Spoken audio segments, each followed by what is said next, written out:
Hey guys and gals, this is Mama Bear with a daily dash of life. And would you check out these gorgeous eggs that my neighbor's chickens just laid this morning? I just love all of the beautiful colors. And my sister is going to be so jealous. I have found to get that beautifully bright yellow center for fresh eggs and for store-bought eggs are different. The store-bought eggs have most likely already been in the refrigerator and are probably in your refrigerator right now. Therefore, the boiling process that I do will be different. For my store-bought eggs, I am going to begin with my eggs in room temperature water. I'm going to be adding lots of salt, and then I am going to begin to heat the water. I'm also going to be mindful not to crowd my eggs whether they're store-bought or fresh. I will begin boiling with high heat. For my store-bought eggs, once I see the water begin to simmer and heat up, then I am going to start my 15-minute timer. Why do I start refrigerated eggs this way, you might ask? And the answer is very simple. I just do not like when the cold eggs touch the hot water and crack. Then egg whites get into the water and then you have this weird shaped egg and I just don't like it.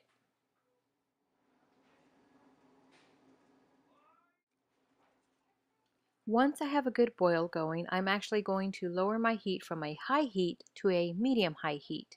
Again, I don't want the eggs to crack and I don't want them to overcook, so I will be lowering it.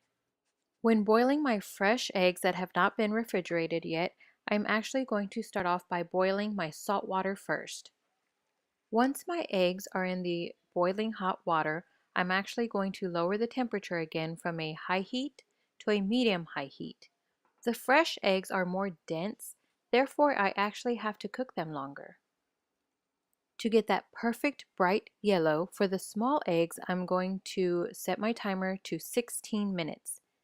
But for my larger ones, I'm actually going to set the timer for 17 minutes. While the eggs are boiling, you can start a bowl of ice water so that when they're done, you can immediately put the eggs in the water. When the timer goes off, you want to stop the cooking process as soon as possible. If you overcook them, you run the risk of getting that darkness around the yolk, which we really do not want. Now, if you don't have any ice in the house or you just so happen to forget to pick it up on your way home, you could just easily dump out all the hot water and just run some cold water over it and just let it sit in cold water for a while. I would say anywhere between 3 and 5 minutes because you want to get the eggs to room temperature. You don't want them to get too cold because then it makes it harder to peel.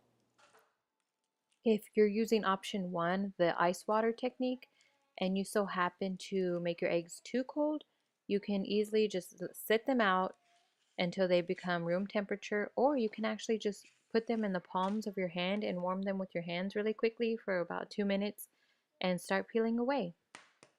And as you can see, my eggs have been really easy to peel. I've heard that fresh eggs are hard to peel, but they've been really simple for me. So I'd welcome you to try it and see what you think.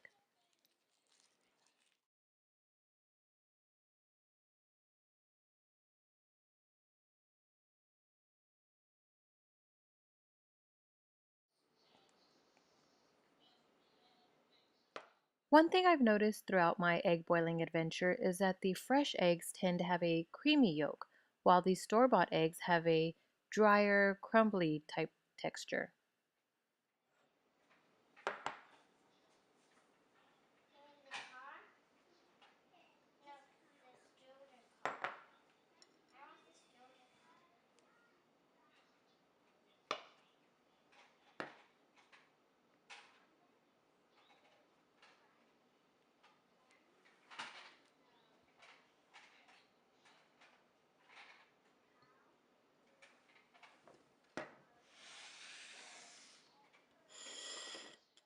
Now, who in their right mind can resist the temptation to make some deviled eggs when they have some fresh boiled eggs laying around?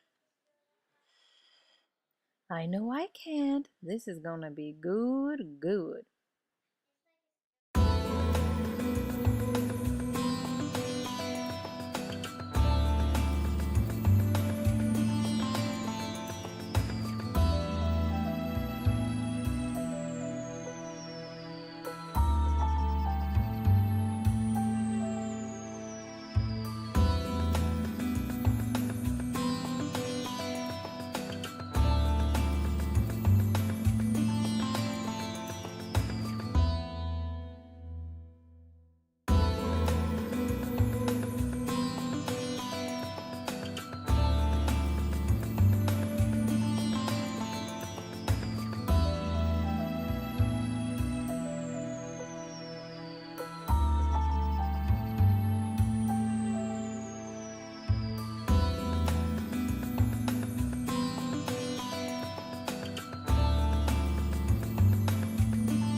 I am fresh out of frosting bags, so I created my own piping tool with a tip that I had and a sandwich bag.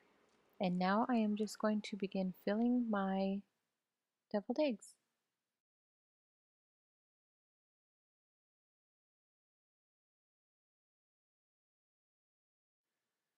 If I was making these for a party or something, I would definitely change out my tip and make them look a lot prettier, a lot more presentable. But these are just going to be eaten right away, so I don't have to worry about that right now.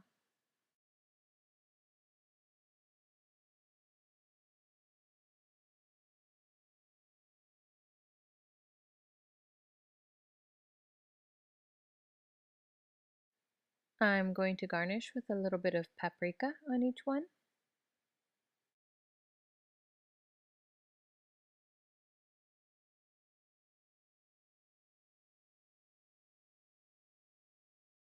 Thankfully, I just made some fresh sun tea, which will go great with these deviled eggs, and potato salad too, if you have that. Don't judge. I know everyone does this. It's my favorite part. I hope you enjoyed today's video, and please stay tuned for my sun tea video. This has been Mama Bear with a daily dash of life, and don't forget to spice up yours. Please remember to like, subscribe, and to check out my other playlist.